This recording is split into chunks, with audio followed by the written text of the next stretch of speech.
৩ মাস বন্ধ থাকার পর মধ্যরাতে রাঙামাটির কাপ্তাই হ্রদে মাছ ধরা শুরু হয়েছে। ঝাঁকে ঝাঁকে মাছ পেয়ে খুশি জেলেরা। কর্মচঞ্চল হয়ে উঠেছে জেলেপাড়া ও মৎস্য অবতরণ কেন্দ্র। বেশি মাছ আসায় মৎস্য অবতরণ কেন্দ্রে দেখা গেছে উপচে পড়া ভিড়।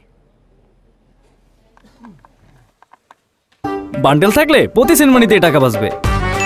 বিকাশ সেনমানি বান্ডেল কিনে জিতুন প্রতি লেনদেনে।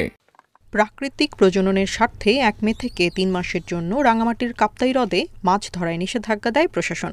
মধ্যরাতে নিষেধাজ্ঞা প্রত্যাহারের পরই হ্রদে মাছ ধরতে নামেন জেলেরা।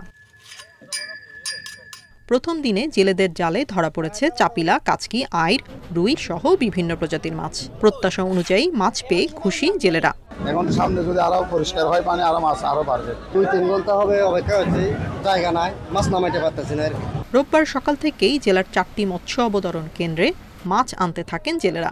সকাল 6টা থেকে দুপুর 12টা পর্যন্ত শত শত ড্রামে পৌঁছে যায় প্রায় 100 টন মাছ, যা পরে চলে যায় দেশের বিভিন্ন প্রান্তে। মাছের সাইজটা একটু ছোট আর একটু বড় হয়ে যাবে, কিন্তু আশা করা যায় সারা বছর এই মাছটা এভাবে আসবে। আজকে মাছ ঢাকা, চট্টগ্রাম এবং অন্যান্য জায়গায় বাংলাদেশের জেলার মধ্যে পৌঁছাবো আমরা।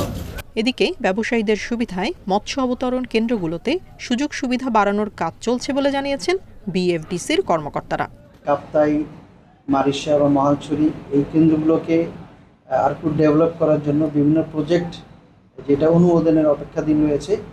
আমরা আশা করছি অতি স্বল্প সময়ের মধ্যেই ওই প্রকল্পগুলো অনুমোদন হয়ে যাবে।